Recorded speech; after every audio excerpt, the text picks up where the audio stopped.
What if I told you that every hesitation you've carried, every quiet voice that told you to wait, to hold back, to question your own strength, was never yours to begin with? It was borrowed, programmed, repeated, but not born.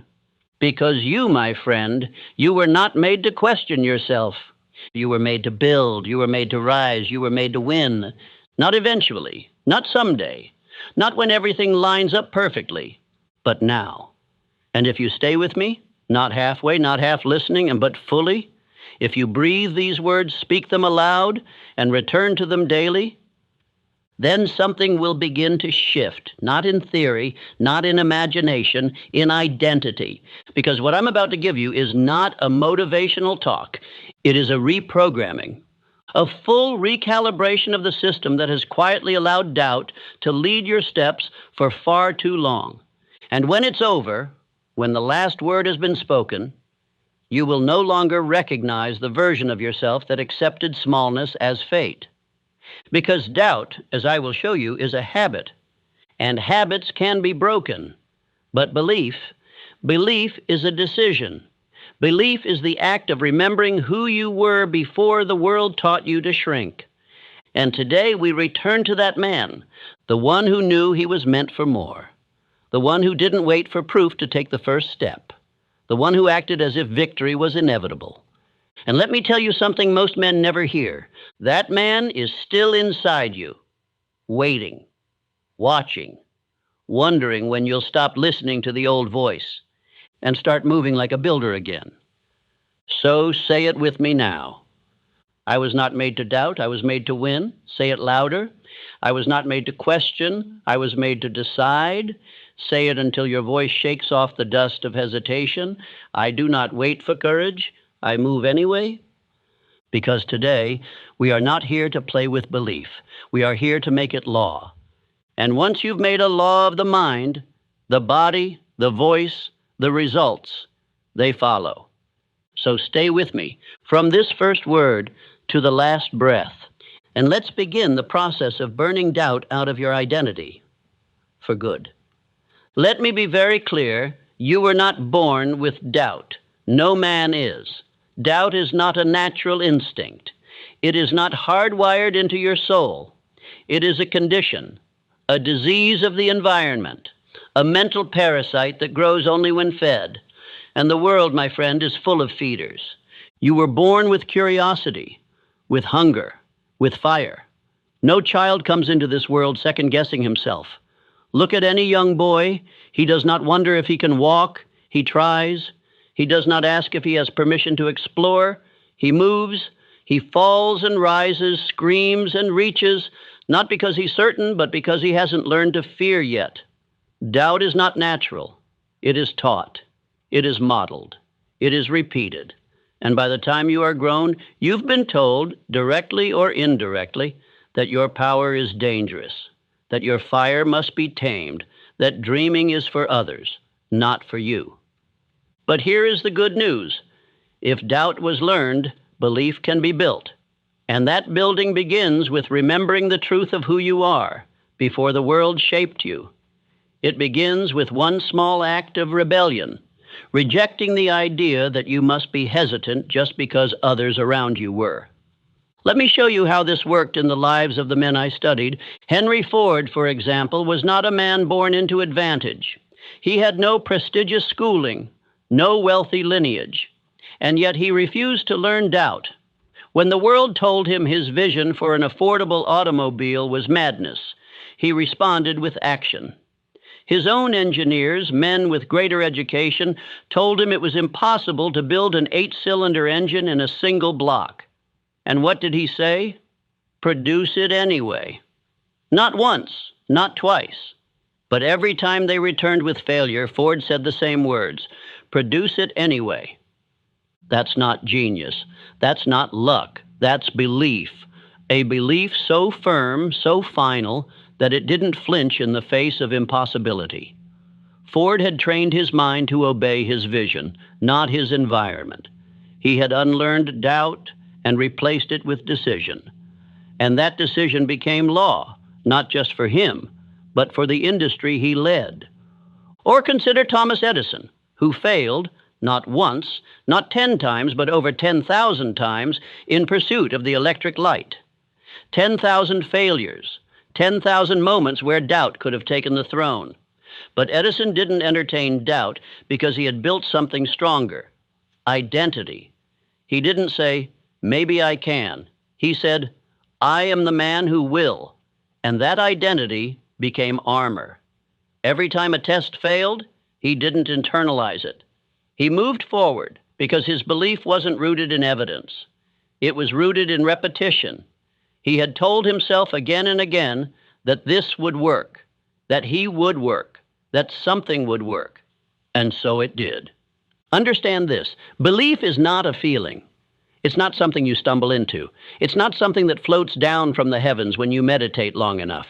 It is built the same way a bridge is built, the same way a habit is built, through consistent daily acts of decision and discipline.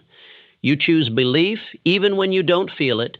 You repeat belief even when your old identity screams otherwise. You walk like the man who knows, even when part of you still doubts, until that part no longer has a seat at the table. That's what Andrew Carnegie understood. When I sat with him, when I studied his methods and mindset, I discovered something that changed me forever. Carnegie didn't see belief as optional. He saw it as structural, as foundation. He once told me, if a man does not command his own mind, someone else will. And that's exactly what doubt is, a sign that you've surrendered your authority. Not consciously, not deliberately, but over time in small, subtle ways, you've let doubt set the tone. But that ends now, because now you are awake. Now you know the origin of the doubt you carry. It wasn't born with you. It was given to you, and now you are giving it back. Say this out loud. Doubt is not mine. I refuse to carry it. Say it again. I do not live by hesitation. I live by decision. This is how you begin, not by feeling powerful, but by speaking power, by walking with posture that reflects certainty even before certainty has taken root. Because the subconscious does not obey logic, it obeys repetition. And every time you move like a builder, speak like a leader, act like a winner, you are building belief. The man you were meant to be, he's already in you. He's just waiting for the noise to stop. He's waiting for the command to rise, and this is that moment. Let us now speak of the most powerful moment in any man's life, the moment he makes a decision so clear, so permanent, so final, that the old self can no longer survive it. Because here is a truth too many never realize. Identity is not discovered. It is decided. You do not stumble into greatness. You declare it. You do not wait to become confident. You decide that from this moment forward, confidence will be your posture. You do not hope to one day become fearless. You decide to act even when afraid, and that very act rewrites the code of who you are. You see, every man lives within an identity. The problem is, most men live inside an identity they never chose, an identity built from accidents, from repetition, from fear, from the small opinions of small minds. And because they never consciously declared who they were, they've become a collage of contradictions, powerful in potential, paralyzed in practice. But the greats I studied, the men who carved their names into the history of achievement, they all did one thing first. They decided who they were, not based on circumstances, not based on feelings, but based on vision. Let me take you again to Henry Ford. Before he was a titan of industry, before he revolutionized transportation, Ford made a simple decision. He would build a car for the common man. That was it. A sentence, a commitment, a line in the sand. But once that decision was made, everything changed. He no longer acted as a mechanic. He no longer thought like a worker. He became a builder of machines, of ideas, of a future only he could see. And when the world doubted him, when bankers and engineers and newspapermen mocked his aim, Ford did not bend. Why? Because his identity was decided. He had already chosen who he was. And once a man makes that choice, the world loses its power to define him. Thomas Edison did the same. Do you imagine Edison became an inventor by accident? That the light bulb was a happy fluke? No. He decided long before the world believed in him. He said, "I will illuminate the world." And then he began walking toward that vision. Every single day, when others called him a fool, when failure visited him daily, when results did not arrive for years, he moved forward anyway. Because in his mind, the result had already happened. He was simply catching up to it. Understand what I'm telling you. Results follow identity, not the other way around. If you believe that you must prove yourself before you can claim greatness, you've already lost. The men who rise are the men who decide to rise. First in silence, first in solitude, first without evidence. Even Abraham Lincoln, a man who walked through war and turmoil, was not led by public opinion. He was led by decision. He did not need everyone to agree before he acted. He had already determined the value of freedom, the weight of unity, the dignity of mankind. And because that decision was final, fear could not break him. Now it is your turn, and you must write your identity in stone. Not scribble it in sand, not whisper it with apology. Declare it. Who are you? Who have you decided to be, regardless of what you've done up to this point? Because until that decision is made, doubt will always have a voice. You must say aloud, "I am not a man of hesitation. I am a man of execution. I do not drift between identities. I have chosen one, and I walk in it." And do not say it once. Say it until your subconscious hears it so often, so clearly, that it accepts it as law. That is how belief becomes identity. That is how decision becomes destiny. Let me offer you a ritual, the same one I saw in the lives of Carnegie, Schwab, Ford, Edison. Each morning before the world speaks, you speak. You declare who you are. You speak your identity aloud, not with hope, but with authority. You write it. You repeat it. You move in alignment with it, even when you don't yet feel like it. Because feeling will follow form. You must form the identity, and the emotion will rise to support it. Carnegie used to say, "A man's habits are simply his beliefs in motion." And what are habits but repeated actions born from a chosen identity? The man who sees himself as a king does not move like a servant. The man who has decided to lead does not wait for consensus. The man who knows he is meant to win does not flirt with doubt. He moves, and with every step his identity deepens until he becomes a force. So I ask you now, what have you been waiting to decide? What version of yourself have you postponed? What identity are you pretending is not yours to claim? Let that end here. Today you decide. You write the new name. You declare the new frame. You burn the bridges to the old self and never look back. Let this be the line. From this moment forward, you do not doubt, you decide, and the world, it adjusts. There is a moment in every man's journey where the greatest progress comes not from a new step forward, but from cutting off the way back. You see, movement without commitment is not progress. It is dabbling.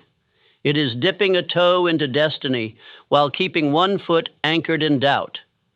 But no empire was ever built by a man who kept a backup plan for mediocrity. No legacy was written by the one who kept the exit door open just in case it got hard.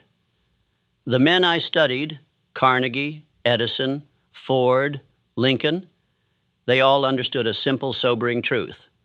If you leave the bridge standing, fear will always tempt you to cross it.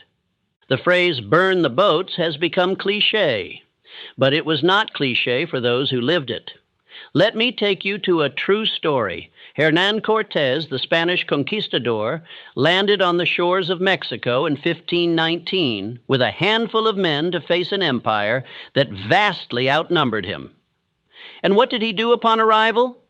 He burned the ships that brought them there, not because he was reckless, but because he understood human nature. When the mind believes there's a way out, it never fully commits to the way forward. And though I do not romanticize conquest, the principle remains timeless. You must destroy the exit if you want to force destiny to open the door ahead. This principle is not only true in war, it is true in your daily life. Henry Ford did not say, "We'll try this automobile idea, and if it doesn't work, we'll go back to making carriages." Number. He staked everything. When he committed to the Model T, he shut down production of every other car his company was making, against the advice of his board, against the fear of his peers. He simplified, he streamlined, he focused, and in doing so, he created a revolution in manufacturing. Why? Because there was no retreat. Ford didn't seek comfort, he sought completion. Thomas Edison, too, had no plan B. When he set out to create a functioning light bulb, he faced more than 10,000 failures. But each attempt was made with the resolve of a man who had already sealed his fate. He once said, "I have not failed. I've just found 10,000 ways that won't work." That is not the voice of a man who left the door open to quit. That is the voice of a man who locked it, threw away the key, and set fire to the room behind him.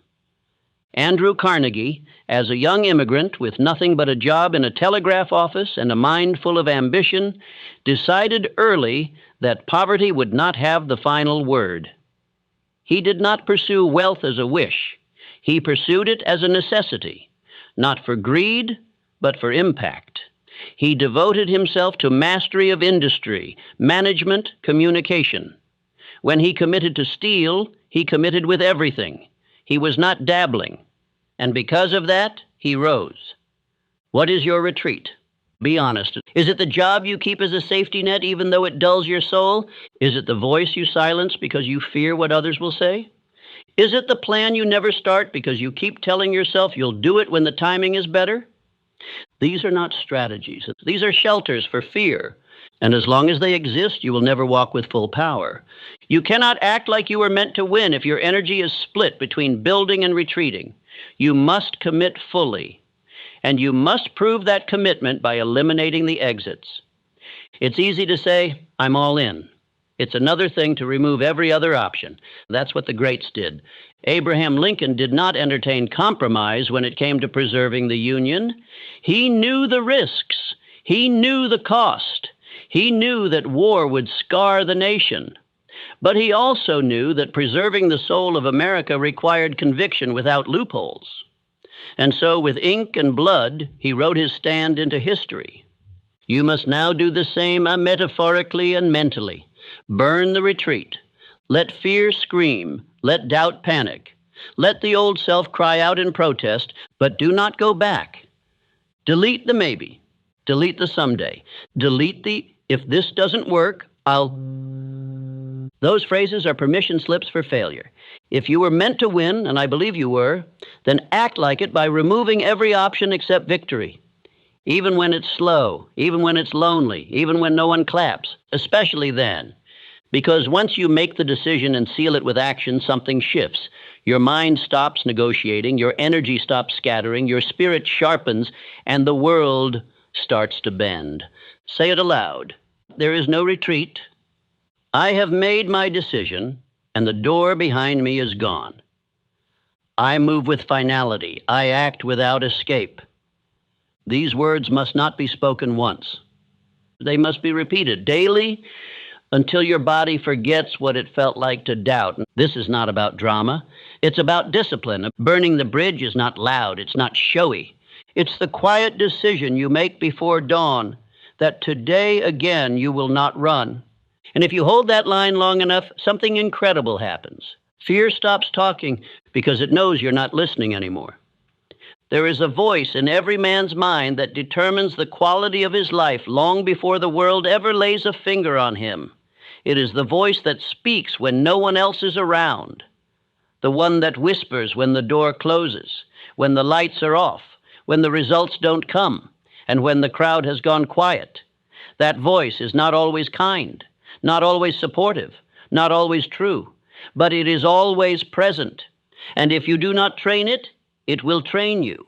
It is a process called autosuggestion, the deliberate and repeated feeding of the subconscious mind with instructions so clear, so consistent, so emotionally charged that they become identity. The subconscious mind does not reason. It accepts whatever is repeated to it with emotion. And herein lies your greatest threat or your greatest weapon. Let me show you what this means through real lives. When Henry Ford famously said, "Whether you think you can or think you can't, you're right," he wasn't trying to be clever. He was revealing how he built his empire. Ford didn't have the most knowledge. He didn't hold the most degrees. He didn't master every detail of his business. But he trained his inner voice to say one thing over and over: "It will be done." And because he repeated that, his subconscious went to work making it reality. But here's the mistake most men make. They speak carelessly to themselves. They allow doubt, hesitation, worry, and worst of all, sarcasm, to run on repeat. And they wonder why their progress always stalls. The subconscious mind doesn't understand humor when you joke about being lazy or failing or being stuck. It hears those thoughts as instructions. It installs them. It obeys them. And soon you do too. Thomas Edison, after thousands of failed attempts to create a working light bulb, was asked by a reporter how he kept going. He replied, "I haven't failed. I've just found 10,000 ways that won't work." But understand what that really was. It wasn't just optimism. It was programming. It was a mental script so strong, so repetitive, that failure could not take root. Every time he spoke those words, he trained his inner voice to keep moving forward, and the voice obeyed. Andrew Carnegie, too, was relentless in this discipline. He instructed the young men under his mentorship to write their chief aim and read it aloud every morning and every night. He believed that a man could become unstoppable if he simply repeated the right idea often enough, not whispered, not read silently, spoken. Why? Because the voice you speak becomes the voice you hear, and the voice you hear becomes the voice you believe, and what you believe shapes your world. So let me ask you, what have you been telling yourself? When no one's watching and results aren't showing, what do you say? "I'm tired. This probably won't work. Maybe I'm not the type. I'm just trying." These are not harmless phrases. They are weapons turned inward. And the more you repeat them, the deeper they sink. But the good news is this: you can change the script. It begins with discipline. Each morning, before the world gives you its version of reality, you must give yourself yours. You must look yourself in the mirror and declare, "I act before fear has a voice. I do not drift. I do not delay. I am the kind of man who keeps his word, even when no one is watching." And again, at night, just before sleep, when the mind is soft, when the subconscious is open, you speak your aim, you speak your identity, you speak your next move. Why? Because the mind remembers what it hears last. This is not motivational fluff. This is neurological reality. It is how the brain wires thought into habit, how the habit becomes instinct, and how instinct becomes destiny. Even Charles M. Schwab, in the height of his industrial leadership, was known for his unmatched optimism. But it wasn't blind. He had trained his focus. He avoided negative language. He redirected failure. When others panicked, Schwab reframed. That mental strength didn't come from birth. It came from repetition. You must now create your own script, a handful of phrases, spoken with intensity, repeated with conviction, not generic affirmations you found in a book, your words, your beliefs, written with fire. Let me help you begin. I do not explain my power, I execute it. My actions train my mind to believe. I am not waiting for motivation, I move with discipline. Write them, speak them, repeat them daily. And here's what will happen. The inner voice that once wavered will harden. It will sharpen. It will begin to speak with clarity, even when things feel uncertain. And when that happens, everything changes. You will no longer talk yourself out of action. You will talk yourself into motion. You will no longer entertain excuses. You will interrupt them with new instruction. You will no longer doubt your identity. You will reinforce it with every breath. This, right here, is how you kill the doubt. You don't wait for it to leave. You drown it in truth. You replace the old voice. You install a new one. And once the subconscious accepts that new voice as dominant, doubt will knock, and your mind will not even hear it. Because the inner voice is too focused, too decisive, too trained to look backward.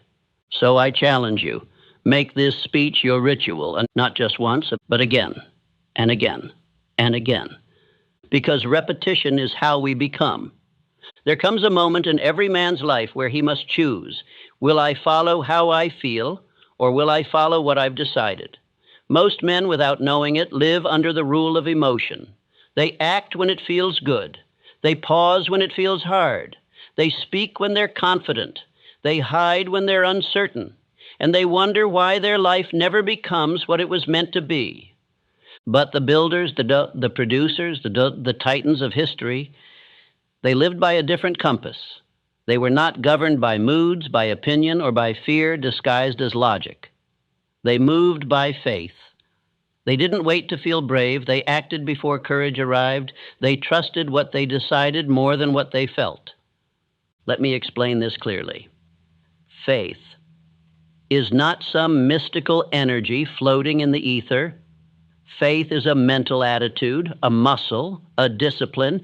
It is built like a wall, brick by brick, through repetition, decision, and the refusal to waver. And most importantly, faith is a choice. You do not need a reason to believe. You choose to believe, and the reason will follow. Henry Ford embodied this. He was told repeatedly by engineers, financiers, and supposed experts that his ideas were impossible, that the public wouldn't want a car, that an 8-cylinder engine in one block couldn't be done. And yet, he replied every time with a simple command, build it anyway. Why? Because his belief wasn't based on the external world. It was born inside him. He installed faith through repetition, through forward motion, through refusing to entertain contradiction. Ford didn't always feel strong, but he always led himself like he was. That is the key. You do not need to feel the faith. You need to move like it's already there. Thomas Edison failed thousands of times on his journey to create the electric light, but he was never broken. Why? Because he had already decided that success was inevitable. And once that decision was installed, he no longer needed external validation. Each failure wasn't a sign to stop. It was evidence that progress was being made. That is what faith looks like. Not emotion, but identity backed by action. Now let me speak plainly. Most men confuse emotion with guidance. They think that if something feels heavy, it's a sign they should stop. If it feels uncertain, they assume it's the wrong path. But listen to me now. Discomfort is not a red light. It is the toll you pay to walk the road of greatness. Abraham Lincoln knew this well. He was elected president during a time when the nation was fracturing. His choices would determine not only the fate of the United States, but the fate of slavery. His cabinet was divided. The nation was at war. And the voices around him grew louder and louder with doubt. But Lincoln did not flinch. He wrote the Emancipation Proclamation, not because he felt the support, but because he believed in the mission. He moved on faith, not emotion. And that's what made him great. Emotion may feel real, but it lies often. It speaks in the language of the past. It echoes your old habits, your old identity, your old doubts. But faith speaks from the future. Faith speaks from the man you decided to become, not the man you used to be. That is why I empathize repetition so deeply, because repetition creates faith. The more you speak belief, the more you act from it, the more it becomes your default. And once it becomes your default, emotion loses its grip. So I ask you now, who is leading your life? Is it the man who acts on fire, on vision, on purpose? Or is it the man who waits until he feels good to make a move? You must make the decision today. I lead from faith, not from feeling. That means you show up even when you're tired. You speak truth even when your voice shakes. You follow through even when the results haven't yet arrived. Why? Because faith is not about evidence. It is about conviction. Let me give you a practical way to live this out. Every morning, declare your beliefs out loud. Not what you feel, but what you choose to believe. I act before I feel ready. I am not a slave to emotion. I command emotion. I walk by faith because the man I am becoming is already real. Then move immediately, without debate. You build faith not by thinking about it, but by acting as if it were already yours. And yes, you will feel resistance. Yes, the old thoughts will rise, but they are ghosts. You do not negotiate with ghosts. You replace them with fire. This is the same process Charles M. Schwab used when building the foundations of U.S. Steel. He wasn't always certain of the outcome, but he carried himself with certainty. He knew that people don't follow emotion. They follow conviction. And the only way to carry conviction is to practice it daily. So train yourself to move without needing to feel perfect. Say this now. I do not trust the voice of emotion. I trust the voice of purpose. I do not wait to feel powerful. I act until I am powerful. I lead myself. I do not follow the wind. Repeat these every morning. Let them take root. Let them replace the voice that once led you to pause. Let them become the soundtrack of your actions. Because the man who leads from emotion will always be led by fear. But the man who leads with faith, he becomes unshakable. He becomes unstoppable. He becomes inevitable. Let us now continue to the next part, because faith must always be matched with action. Not random motion, but decisive execution. There is a law that governs all progress, and it is this: indecision is the seedbed of fear. It is not failure that paralyzes a man. It is not rejection. It is the simple refusal to choose. And I tell you plainly, no man who hesitates can ever lead himself. He will be led by circumstances, by emotions, by the opinions of others, by the inertia of yesterday's version of himself. But the man who decides, the man who moves, that man becomes a force. I taught that every successful man I studied had the habit of making decisions quickly and changing them slowly, if at all. I found this in every titan, every mogul, every builder of empires. They did not sit in endless deliberation. They did not require all the facts before they began. They simply decided and let the path reveal itself in motion. Let me show you what that looks like through the story of Henry Ford. Ford's engineers once told him flatly that it was impossible to cast an 8-cylinder engine in one solid block. They tried, they failed, they returned, expecting Ford to admit defeat. Instead, he looked at them with certainty and said, "Produce it anyway." Not once, not twice, but repeatedly until it was done. Ford did not weigh his options. He did not say, "Let's brainstorm alternatives." He decided. And because he decided, the world bent. That's the law. The world does not yield to the man who is clever. It yields to the man who is certain. Thomas Edison lived the same law.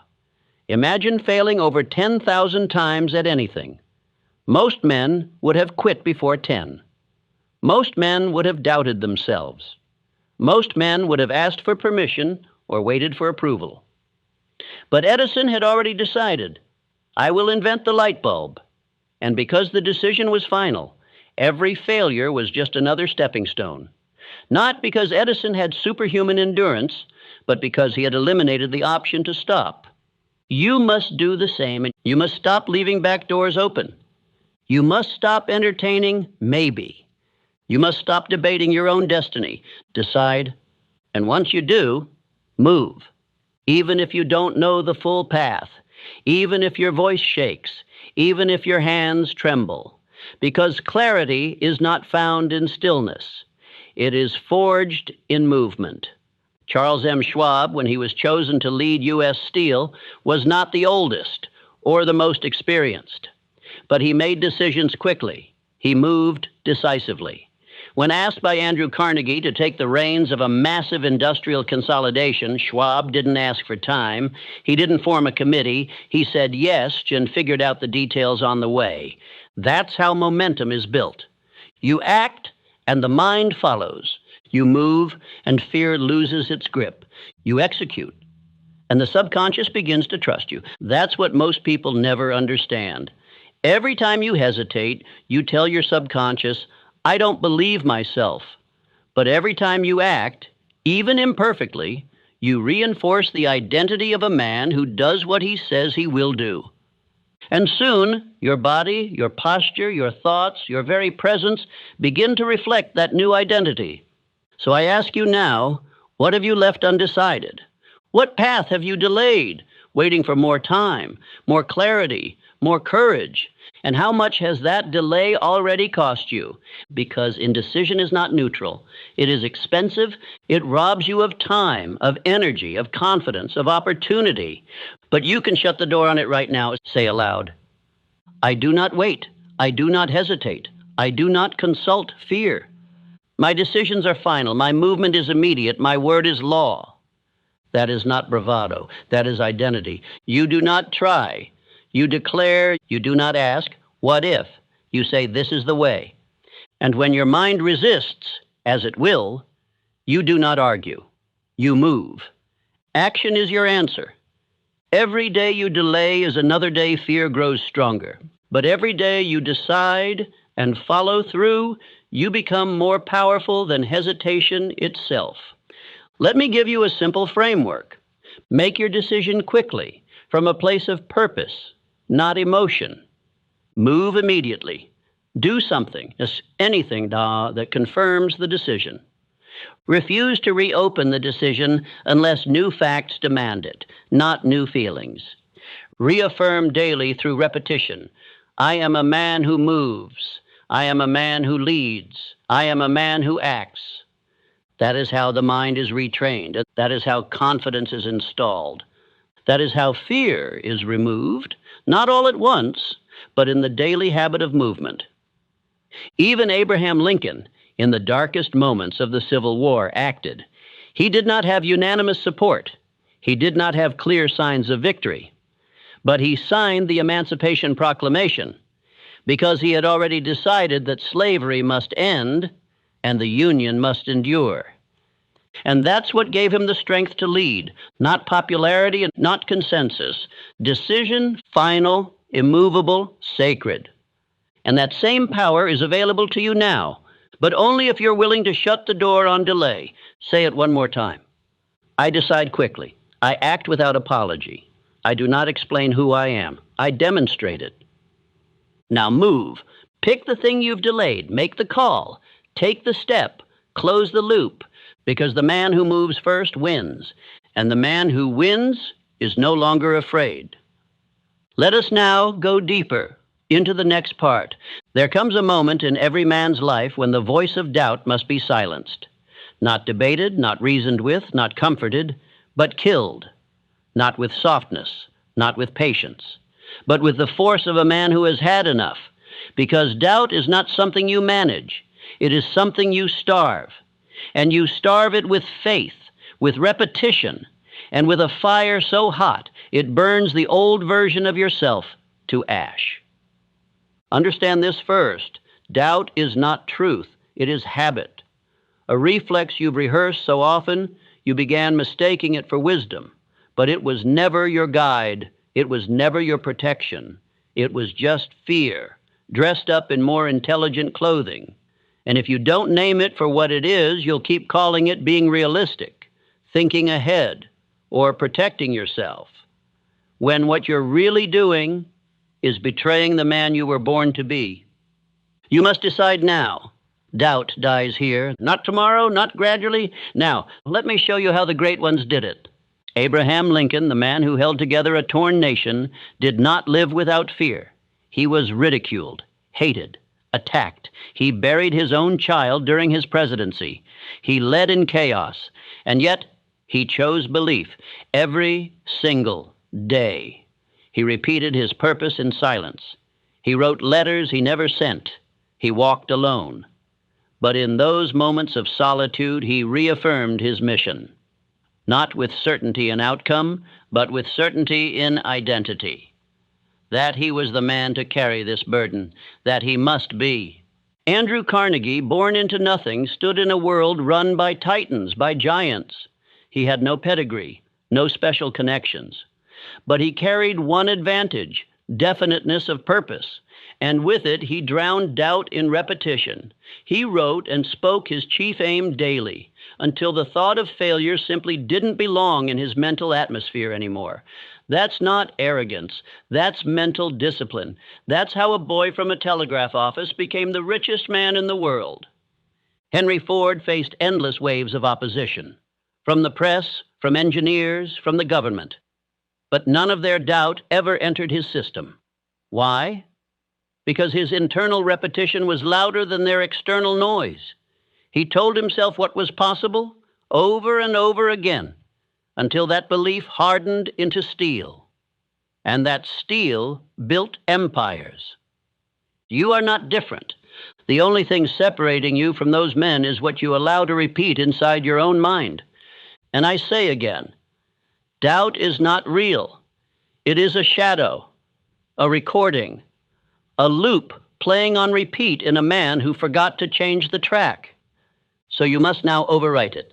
Not with positivity, not with hope, but with identity. Speak this aloud. I do not argue with doubt, I replace it. I do not let fear speak twice, I silence it with action. I do not shrink, I do not flinch, I do not rehearse weakness. Because the more you rehearse belief, the more your nervous system adapts to that as normal. It doesn't matter how long you've doubted. It doesn't matter how deep the rut is. Repetition rewires everything. But here is what you must understand. Doubt will not die gently. It is an addiction, and it will fight for its life. It will whisper again in the quiet hours, in the moments of fatigue, in the pauses between progress. And when it does, you do not engage. You return to your script. You return to your command.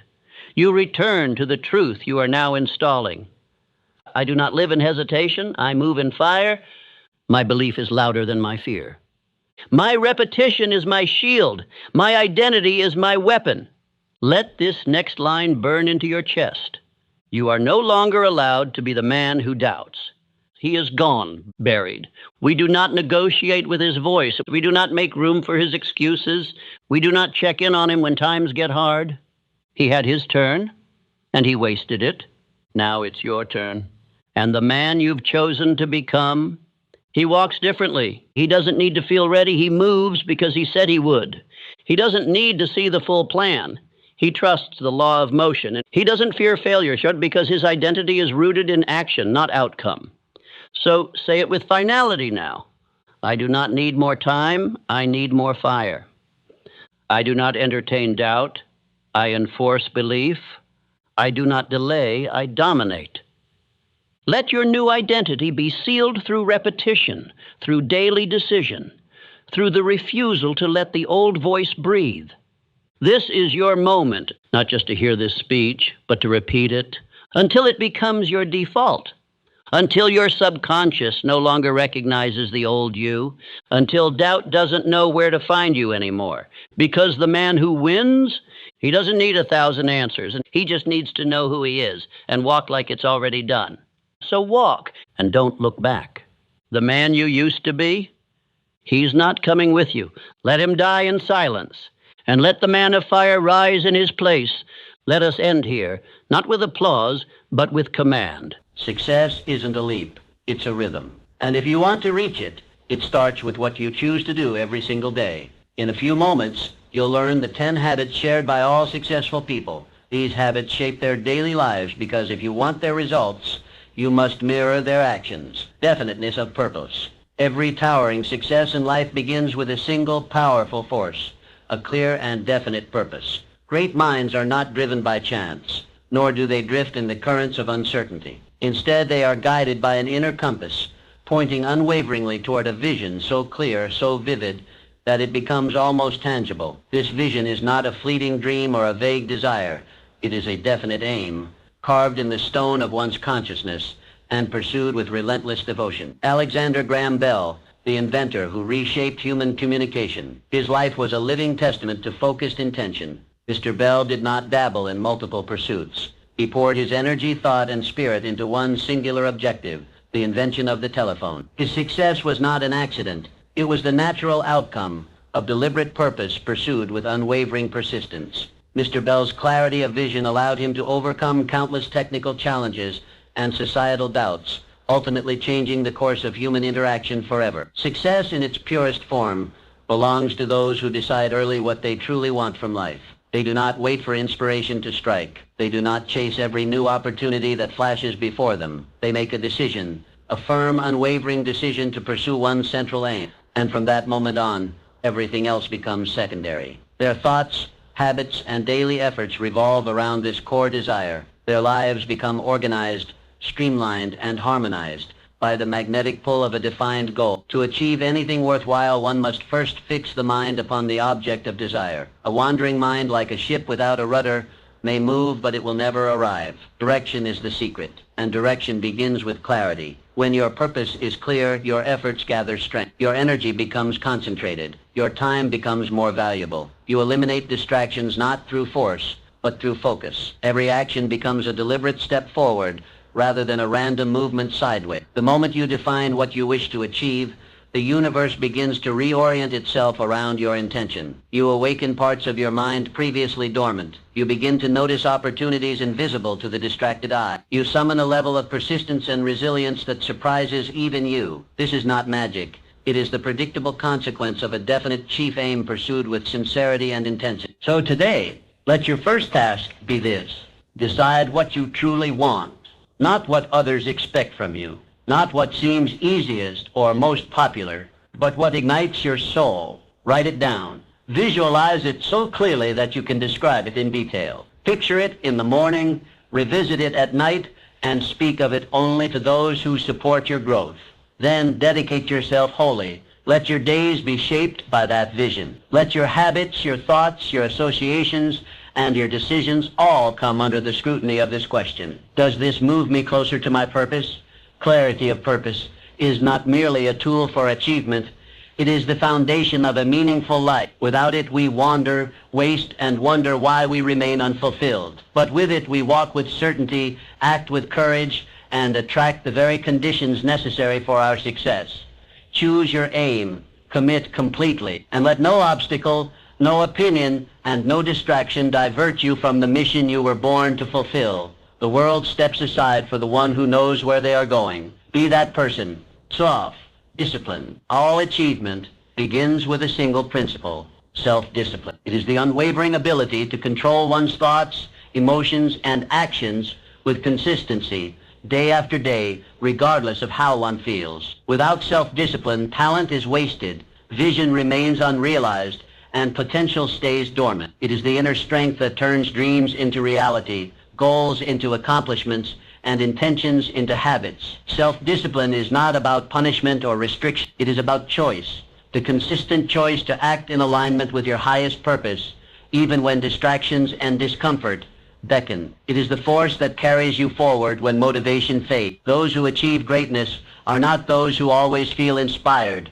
but those who act with discipline when inspiration is nowhere to be found. Walt Disney, rejected by editors, fired from a newspaper for lacking imagination, and bankrupted more than once, he encountered failure more than most. But what set Mr. Disney apart was not luck or genius alone. It was discipline. Day after day, he returned to his vision. He honed his craft. He refused to quit. With every setback, he became more resolute. His ability to discipline himself, to show up, to keep building, to focus on what mattered, gave the world characters and stories that transcend generations. His legacy is not merely creative brilliance. It is a triumph of self-mastery. Self-discipline is the foundation upon which all other virtues stand. It governs your morning routines, your work ethic, your conversations, your spending habits, your ability to say no to what derails you and yes to what builds you. It is the quiet force behind every successful person, shaping their days and fortifying their willpower. Discipline is doing what needs to be done, even when you don't feel like doing it.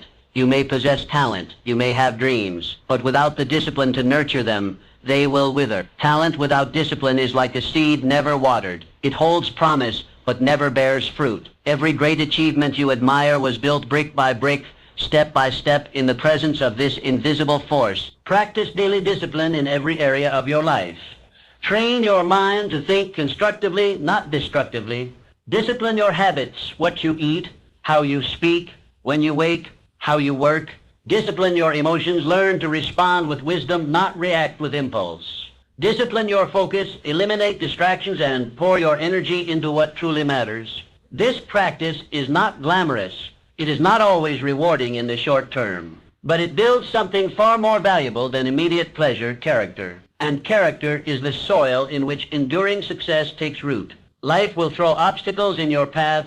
Emotions will rise. Fatigue will set in. Temptations will call, but those who master themselves will continue walking. They will persist through storms, rise after every fall, and keep building when others give up. Self-discipline is the bridge between your goals and their achievement, the quiet force that keeps you aligned with your mission. So begin with small acts. Wake a little earlier. Finish what you start. Seek with intention. Delay gratification. Push through resistance. These small, consistent victories forge the mental toughness required to chase big dreams. Master yourself first. Only then can you master your destiny. The disciplined mind becomes a powerful instrument, calm under pressure, focused under fire, and resolute in the face of doubt. This is not merely a trait, it is a way of life.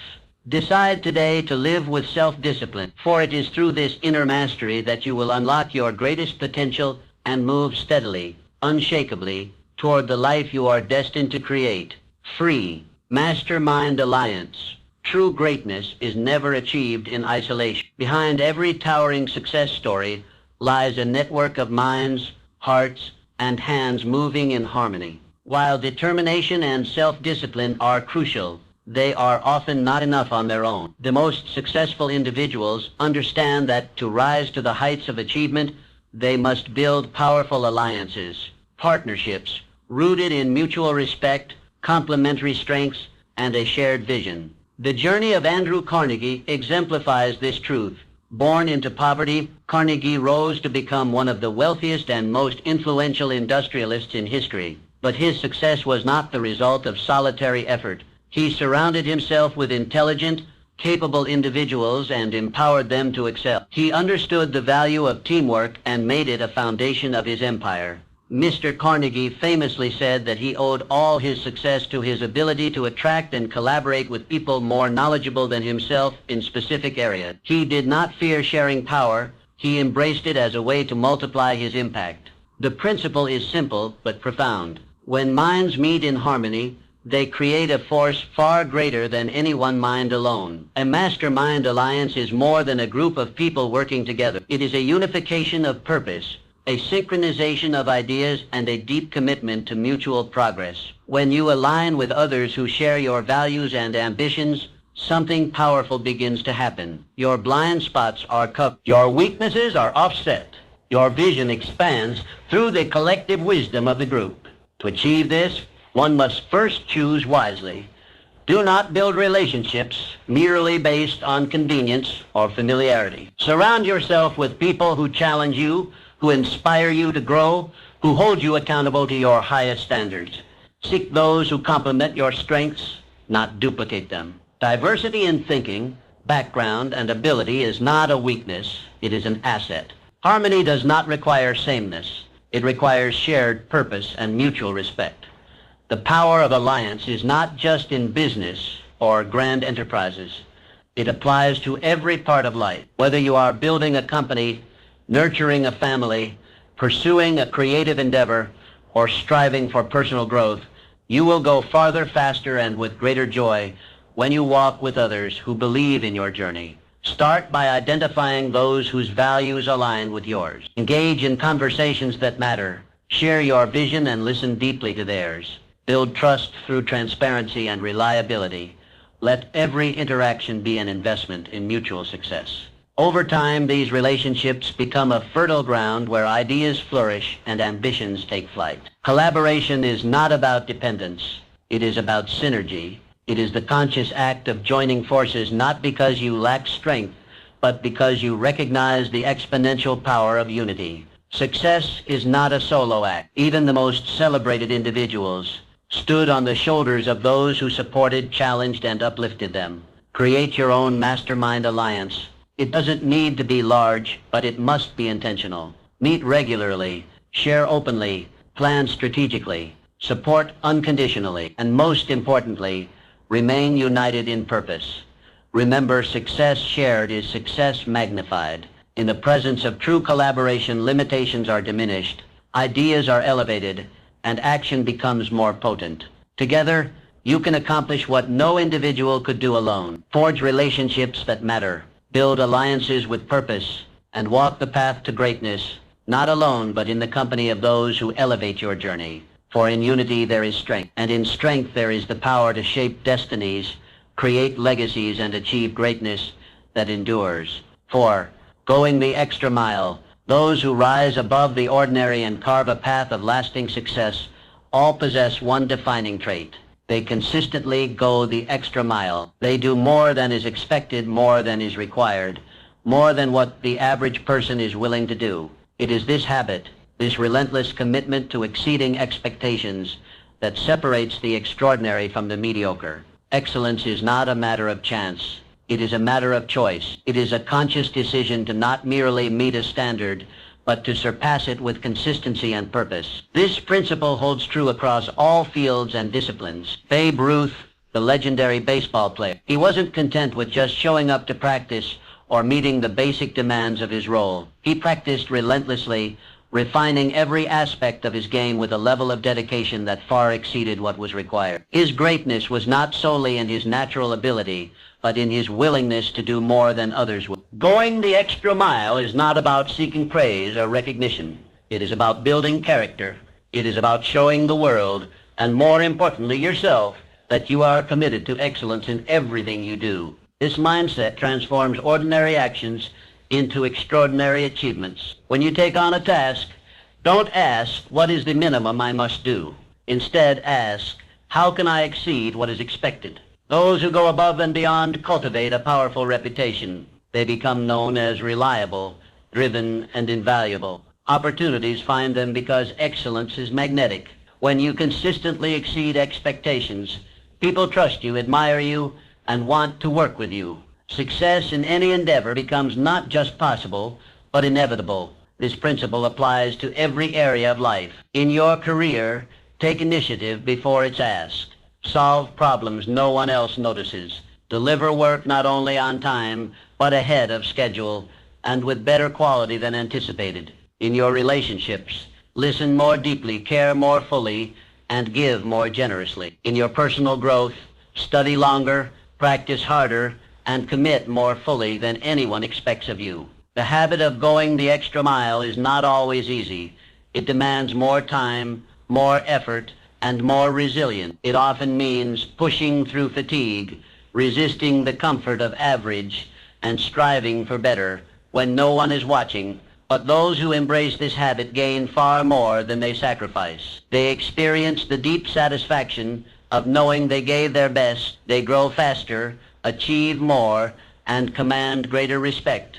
What many fail to realize is that hidden opportunities often lie just beyond the point of average effort. Those who only do what is required never discover them, but those who consistently go further open doors they never imagined. They unlock hidden potential within themselves and access networks, resources, and breakthroughs reserved for those who commit fully. Decide today to be a person who does more. If the task calls for one step, take two. If you're asked to deliver a result, add value in ways no one expected. Show up early, stay late, care deeply, serve selflessly. Let your actions declare that you are committed to a higher standard. Going the extra mile does not mean perfection.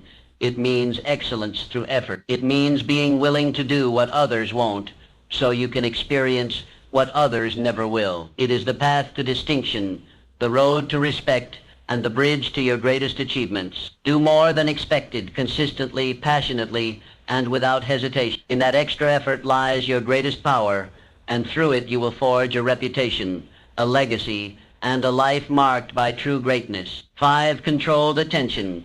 In a world overwhelmed by noise, alerts, and distractions, the rarest and most powerful asset one can possess is controlled attention. The ability to focus, to direct your energy and thoughts toward a single purpose without wavering, is what separates those who dream from those who achieve. Great success is not born from scattered efforts, but from a mind honed like a laser, cutting through the clutter of life to concentrate on what truly matters. The most successful individuals in history have all mastered this art. They understood that focus is not merely a skill, it is a discipline, a daily practice that refines the mind and elevates performance. Among them stood Ernest Hemingway, one of the most influential writers of the 20th century. Mr. Hemingway's mastery of language was not solely due to talent, but to his profound commitment to the craft. He was known to write each day with unwavering dedication, often standing at his desk, free from interruption, immersed fully in the world he was creating. Mr. Hemingway approached his work with a singular intensity. He knew that writing required more than inspiration. It demanded focus. Every sentence, every word was chosen with deliberate care. He tuned out the world to tune in to his purpose. This habit of deep work, of undistracted creation, became the foundation of his legacy. His success was not a result of chaotic genius, but of disciplined concentration. Focus, when controlled, becomes a force multiplier. With it, an hour of work can yield the results of an entire day. Without it, days are lost in scattered efforts, leaving us with little to show. Controlled attention allows you to move with clarity, to act with purpose, and to progress toward your goals without the detours caused by constant distractions. Begin by identifying what deserves your attention. Not everything urgent is important. Learn to distinguish the meaningful from the meaningless. Prioritize your goals and protect your time fiercely. Turn off distractions. Create environments that encourage focus. Practice mindfulness to bring your awareness back when it drifts. Train yourself to enter deep work states. Set clear intentions before you begin a task. Allocate blocks of uninterrupted time. Give your full self to the task at hand. Not half your mind, not a distracted sliver, but all of you. Let your concentration become complete. This is how masterpieces are written, businesses are built, and legacies are forged. Controlled attention is not about working harder, it's about working smarter. It's about putting your energy where it counts. A scattered mind produces scattered results, but a focused mind can achieve the extraordinary. Make focus a daily discipline. Each time you catch yourself drifting, gently bring your attention back. Each time you feel tempted by distraction, remind yourself of your greater purpose. Over time, this practice becomes habit, and this habit becomes your competitive edge.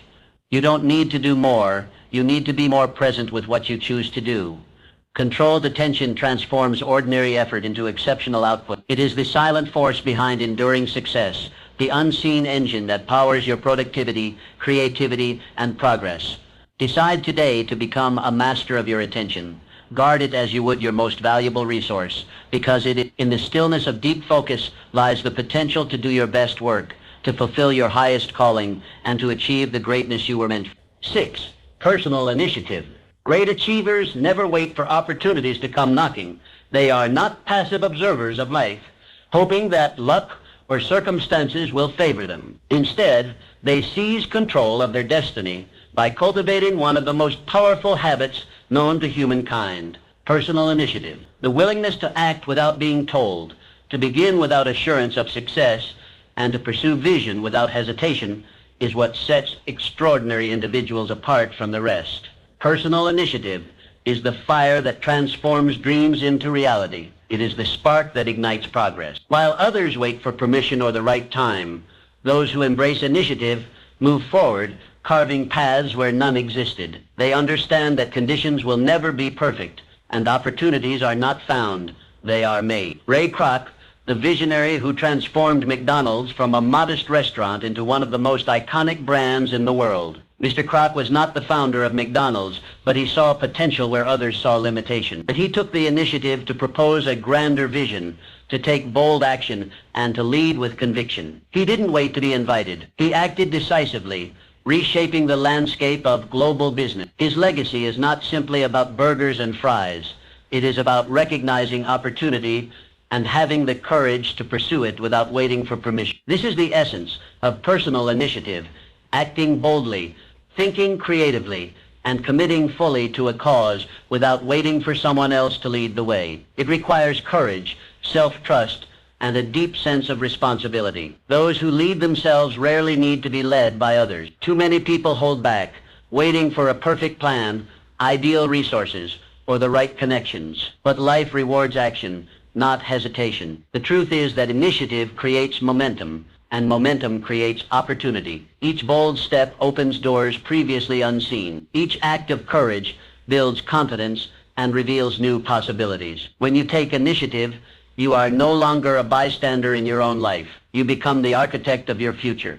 To develop personal initiative, begin by identifying where you are waiting unnecessarily. Where are you holding back, hoping someone else to make the first move? What have you delayed out of fear, doubt, or a desire for perfection? The moment you take even a small step forward, you reclaim your power. Start where you are with what you have. If you see a problem, become the solution. If you have a dream, pursue it today, not someday. If you see potential in yourself or others, act on it. Speak up, step out, move forward. Initiative is not a single dramatic gesture. It is a consistent habit of proactive living. Make a habit of asking, what can I do right now? Then do it. Action is the antidote to fear and the foundation of all achievement. Each time you move without being told, each time you solve without complaint, each time you create without waiting, you strengthen your initiative muscle. In every great success story, initiative is the silent driver. It is not always glamorous, but it is always powerful. It turns ordinary people into leaders, dreamers into doers, and ideas into achievement. It creates motion where there was once stillness, and progress where there was once paralysis. Decide today to stop waiting. Don't wait for perfect conditions. Don't wait for someone else to believe in you. Believe in yourself, take initiative, and lead your life from the front. Your destiny belongs to the one who moves forward with purpose regardless of uncertainty. In the end, initiative is not just about doing more, it is about becoming more. It is about choosing to lead yourself into the future you desire with courage, clarity, and unstoppable resolve. 7. Resilience in adversity. Every successful person has walked through the fire of adversity. Hardship is not a stranger to those who achieve greatness. It is a companion on the journey. What sets high achievers apart is not that they avoid setbacks, but how they respond to them. They do not crumble under pressure or surrender to failure. Instead, they rise. They bounce back stronger and wiser, shaped by the very challenges that could have broken them. Resilience is the hidden strength behind all enduring success. It is the capacity to recover quickly, to face difficulties head-on, and to remain steadfast in purpose even when everything seems to be falling apart. It is not about being unshakable. It is about being able to shake, to stumble, and still stand tall once more. Few lives illustrate the power of resilience more than that of Helen Keller. Born both deaf and blind, she faced obstacles that would have seemed insurmountable to most. Yet through the guidance of her dedicated teacher and her own unwavering spirit, she not only learned to communicate, but became a global voice for hope, education, and human potential. Helen Keller did not view her disabilities as the end of possibility. She saw them as the beginning of a profound mission. Her life reminds us that adversity is not the end of the road. It is the beginning of a different, often greater path. To cultivate resilience, we must first change how we view setbacks. Instead of seeing them as permanent defeats, we must recognize them as temporary hurdles. Every challenge is an opportunity to grow stronger, to become more resourceful, to sharpen our character, and expand our capacity. It is in adversity that we find our true strength. Resilience requires emotional maturity. It means learning to stay calm in chaos, to find lessons in loss, and to trust that setbacks are not signals to quit, but invitations to dig deeper. When something doesn't go your way, ask yourself, what can I learn? How can I grow? What will I do differently next time? This mindset transforms pain into power. It shifts the focus from victimhood to ownership. You may not control what happens to you, but you always control how you respond. And in that response lies your power. Practice resilience in small ways every day. When things don't go as planned, pause and reflect rather than react impulsively. When disappointment strikes, give yourself space to feel, then stand up and move forward with intention. Each small act of bouncing back prepares you for the greater storms ahead. Surround yourself with stories and people who remind you of what's possible. Helen Keller, fuel your belief that you can rise above anything. Build habits that strengthen your mental and emotional endurance. Daily reflection, healthy routines, gratitude practices, and goal setting. These foundations help you stay grounded when life tries to shake you. Resilience does not mean avoiding emotion or pretending to be unaffected. It means facing life honestly, courageously, and consistently. It means falling and choosing to get up again and again. Every time you rise from failure, you gain not just another chance, but a deeper wisdom. You become more confident, more capable, and more unshakable. Life will test you. That is inevitable. But how you respond will define your legacy. So when adversity strikes, don't retreat. Stand tall. Look it in the eye. Learn from it. Grow through it. Let it forge in you a spirit that does not break, but bends with grace and returns with greater force. Resilience is your greatest strength. Embrace setbacks courageously, using them as tools for deeper understanding, stronger resolve, and ultimate triumph. In the face of difficulty, choose to rise again and again, and let your story be one of unyielding perseverance and enduring success. Continuous learning. The truly successful never stop learning. They understand that knowledge is not a destination but a lifelong journey. It is not something to be acquired and stored, but something to be pursued, refined, and expanded continuously. In an ever-evolving world, the ability to learn, unlearn, and relearn is not just an asset, it is a necessity. Benjamin Franklin is a self-taught polymath. Mr. Franklin embodied the power of lifelong learning. He rose from humble beginnings to become a revered statesman, a prolific inventor, and a wise philosopher. His success did not stem from formal education alone, but from his insatiable curiosity. He read voraciously, experimented constantly, and never allowed his mind to stagnate. Franklin understood that each day presented a new opportunity to grow wiser and more capable. His story reminds us that excellence is not reserved for those born into privilege or brilliance, but for those who are committed to continual self-improvement. Learning was not a phase of Mr. Franklin's life.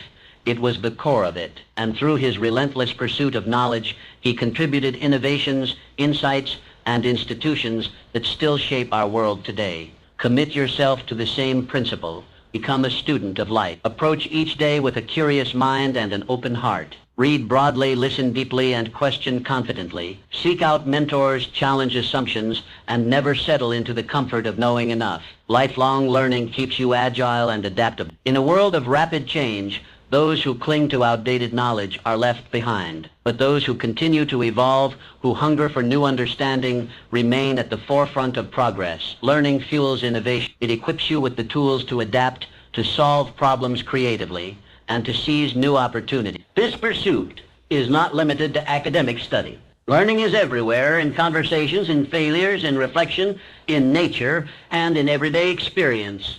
Every mistake holds a lesson. Every challenge reveals a truth.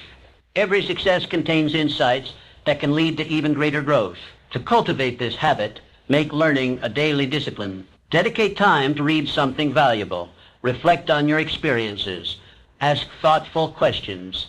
Keep a journal to capture insights and track growth. Attend lectures, watch documentaries, take courses, or simply engage in meaningful dialogue with others. Make it your mission to grow a little every day. Remain teachable. Arrogance is the enemy of growth. The moment you believe you have learned all there is to know, you begin to decline. But the humble learner continues to rise. Be willing to admit what you don't know. Seek feedback. Welcome correction. Let curiosity be your compass. The greatest minds in history were not just brilliant, they were curious. They remained students long after they became masters. They never stopped asking, exploring, and seeking. And in doing so, they stayed ahead of their time. Continuous learning also brings personal fulfillment. It keeps life vibrant and engaging. It broadens your perspective, deepens your understanding of the world, and sharpens your ability to contribute meaningfully. It is a source of joy, creativity, and confidence.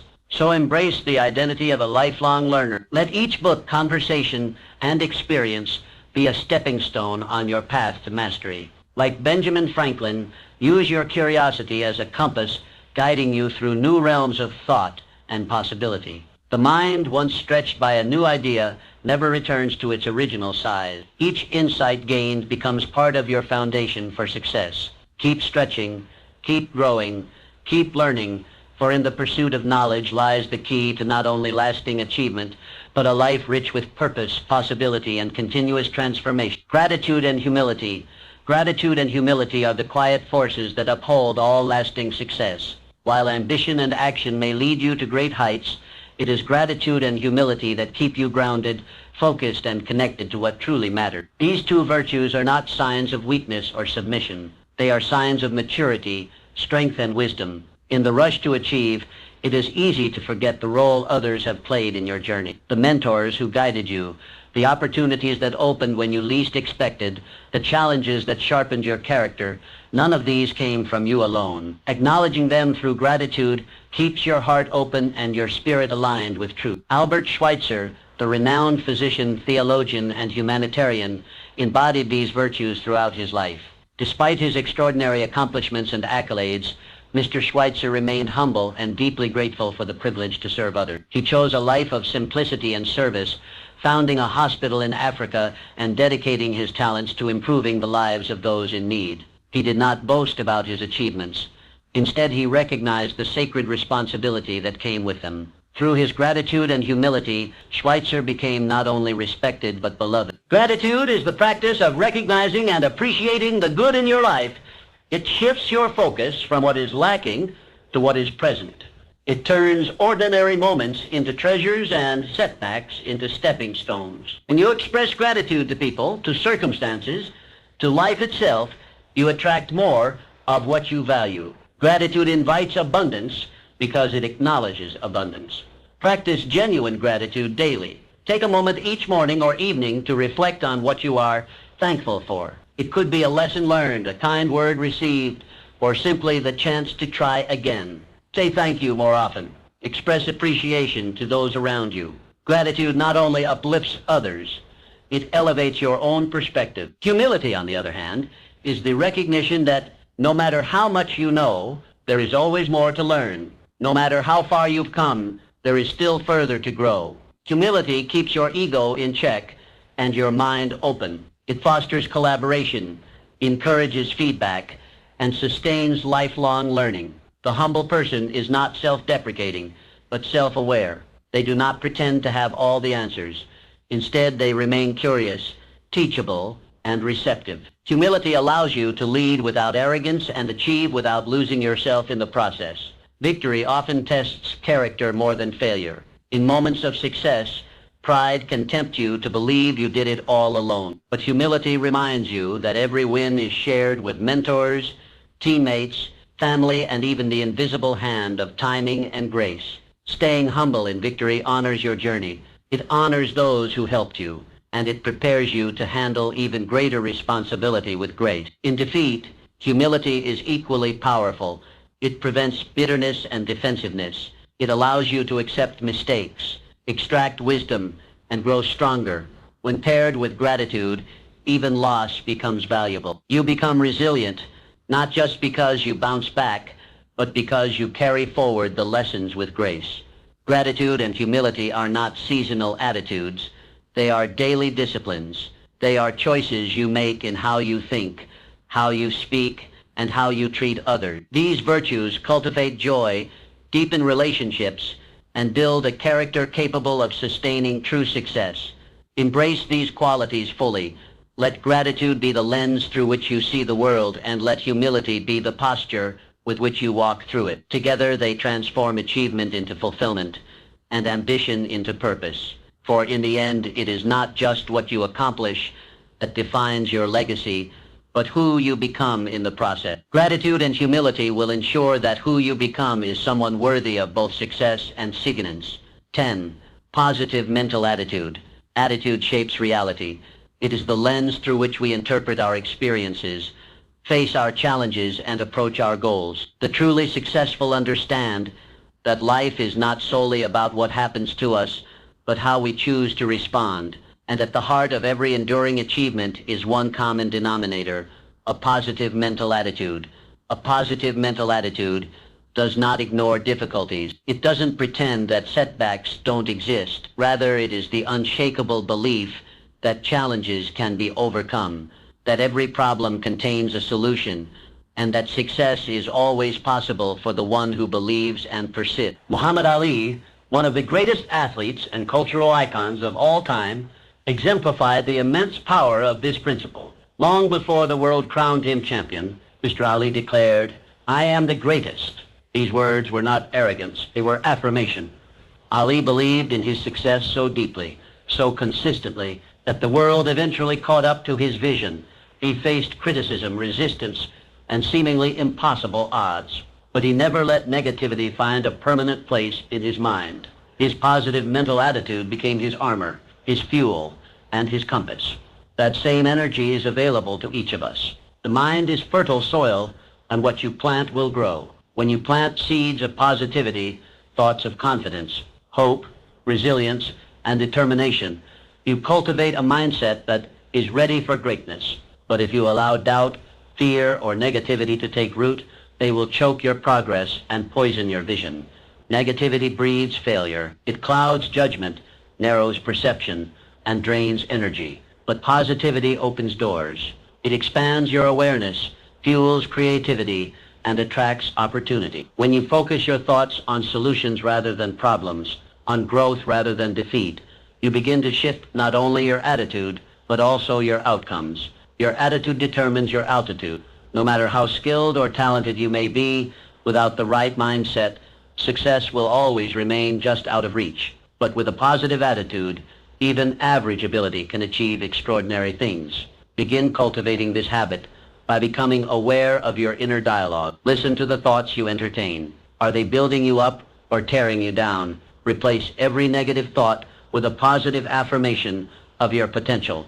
Remind yourself daily that you are capable, resilient, and destined for greatness. Surround yourself with positivity. Read uplifting books, engage in inspiring conversations, and spend time with people who encourage and believe in you. Protect your environment, both internal and external, from negativity. Your mindset is precious. Guard it fiercely. When faced with challenges, train your mind to respond with optimism. Ask yourself, what can I learn from this? Or how can this make me stronger? This shift in perspective doesn't eliminate hardship, but it gives you the strength to endure and emerge victorious. Success is not just about skill, it's about spirit.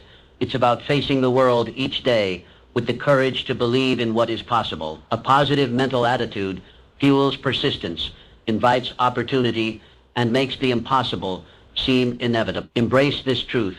The attitude you carry into each moment becomes the reality you experience. Make it a habit to see the good, believe in the best, and expect great things. The more you affirm your potential and visualize your success, the more the world aligns with your vision. In the journey to lasting success, a positive attitude is your greatest ally.